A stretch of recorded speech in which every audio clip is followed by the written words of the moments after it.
பிரைடுங்கிறப்ப ரொம்ப ரியலாக நேச்சராக இருக்கணும். மேக்கப் எல்லாமே நீங்கள் பிரைடுக்கு பண்ணும்போது சட்டிலாக ரியலாக இருக்கணும். நம்ம தனியாக வரைஞ்சிருக்கோம், நம்ம மேக்கப் என்னைக்கு தனியாக தெரியக்கூடாது. அப்போ தான் அது ரசிக்கிற மாதிரி இருக்கும். ஐப்ரோக்கு அந்த ஐப்ரோ ஈவனாக இருக்கா, எங்கே டார்க்காக போடணும், எங்கே லைட்டாக போடணும், எங்கே லைன் க்ரியேட் பண்ணணும், அதெல்லாம் பார்த்து போடும்போது தான் ஒருத்தங்க சும்மா நாச்சுக்கு போடுறதுக்கும் கரெக்டாக வரைகிறதுக்கும் டிஃப்ரெண்ட். கொஞ்சம் கீழே வரைஞ்சா கூட மறுபடியும் வரைஞ்சிடலாம். மேலே எடுத்துன்னு மேலே இப்படின்னு போட்டிங்கன்னா அப்புறம் அதை அழிக்க முடியாது. இப்போ தேவைன்னா கன்ஃபார்ம் பண்ணிவிட்டு கொஞ்சம் கொஞ்சமாக மேலே போகணும், கொஞ்சம் கொஞ்சமாக ஷேப் எடுக்கணும். அந்த பயம் மனசில் இருக்கணும், கையில் இருக்கக்கூடாது. ஷேக் ஆகாமல் போடணும், கரெக்டாக போடணும், எட்ஜு ஷார்ப்பாக இருக்கணும், பெண்டு கர்வாக இருக்கணும், அதெல்லாம் மைண்டில் இருக்கணும். அதை வச்சு போடணும். சரிங்களா?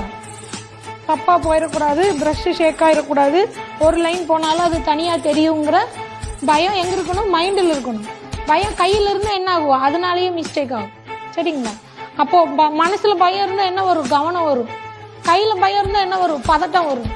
சரியா? பதட்டமானால் சும்மா இருந்தால் கூட வறந்துடும், பதட்டமானால் இன்னும் தப்பாகும்.